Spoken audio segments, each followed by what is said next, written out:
HDFC bank को लेकर एक बड़ी खबर आई है। बैंक को एक डील की मंजूरी मिल गई और उम्मीद की जा रही है कि इस मंजूरी के बाद बैंक के शेयर पर भी असर पड़ेगा।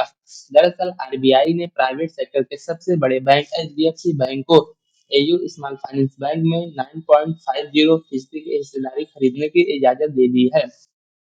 एचडीएफसी बैंक ने एक्सचेंज फाइलिंग में जानकारी दी है। एचडीएफसी बैंक को मिली यह मंजूरी देश के बैंकिंग सेक्टर में हो रहे अहम बदलाव की तरफ इशारा कर रही है। एक बड़ी बात यह भी है कि मंजूरी सिर्फ 3 जनवरी 2026 तक ही वैलिड है। अगर इस ड्यूरेशन के अंदर ये डील पूरी नहीं होती तो ये मंजूरी अपने आप रद्द हो जाएगी। वहीं दूसरी तरफ एयू स्मॉल फाइनेंस बैंक ने भी इस बात की जानकारी देते हुए फाइलिंग में कहा है कि आरबीआई ने एचडीएफसी बैंक बैंक और उसकी ग्रुप कंपनियों की अनुमति दी है कि वह सामूहिक रूप से एयू स्मॉल फाइनेंस बैंक की पेड अप शेयर कैपिटल या वोटिंग राइट का 9.5% तक अधिग्रहण कर सकते हैं।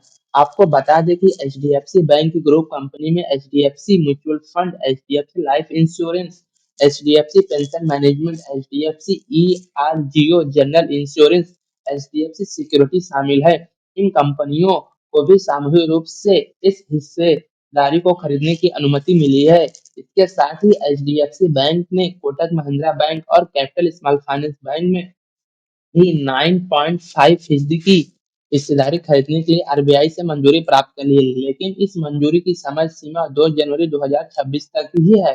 हालांकि एचडीएफसी बैंक ने साफ कर दिया है कि इन बैंकों में सीधे निवेश करने का कोई इरादा नहीं है, लेकिन उसकी ग्रुप कंपनियों की सामूहिक हिस्सेदारी में 5% से अधिक की जा सकती है। इस वजह से बैंकों में आरबीआई से पहले ही अनुमति ले ली है। इस मंजूरी को आरबीआई ने कुछ शर्तों के तहत दिया है। सबसे पहली शर्त ये है कि एचडीएफसी बैंक और उसकी ग्रुप कंपनियों के कुल हिस्सेदारी 9.5% की लिमिट से अधिक नहीं होनी चाहिए। दूसरी बात यह है कि कुल होल्डिंग में उसकी सहयोगी कंपनी, म्यूचुअल फंड, ट्रस्ट और प्रमोटर ग्रुप कंपनियों द्वारा खरीदे गए शेयर शामिल होंगे। और इसके साथ ही तीसरी शर्त यह है कि निवेश प्रक्रिया को पूरी तरह से आरबीआई के निर्देश 2026 के अंतर्गत रहकर पूरा करना होगा। इस खबर के बाद शेयर बाजार में अब एचडीएफसी बैंक के स्टॉक पर क्या असर होगा ये देखने की बात होगी। वैसे आपको बता दें कि बीते हफ्ते के आखिरी कारोबारी दिन 3 जनवरी को बिकवाली के कारण एचडीएफसी बैंक के शेयर 2.5% की गिरावट के साथ 1749 पर बंद हुए थे। बैंक का ट्रेडिंग वैल्यूम भी एक महीने और एक हफ्ते के औसत 94 लाख शेयर से ज्यादा रहा था। 3 जनवरी को भी एचडीएफसी बैंक में कुल 1 करोड़ शेयर की खरीद फरोख्त हुई है। अगर शेयर की परफॉर्मेंस देखें तो बीते एक महीने में एचडीएफसी बैंक ने अपने निवेशकों को -6.01% की निगेटिव रिटर्न दिया है।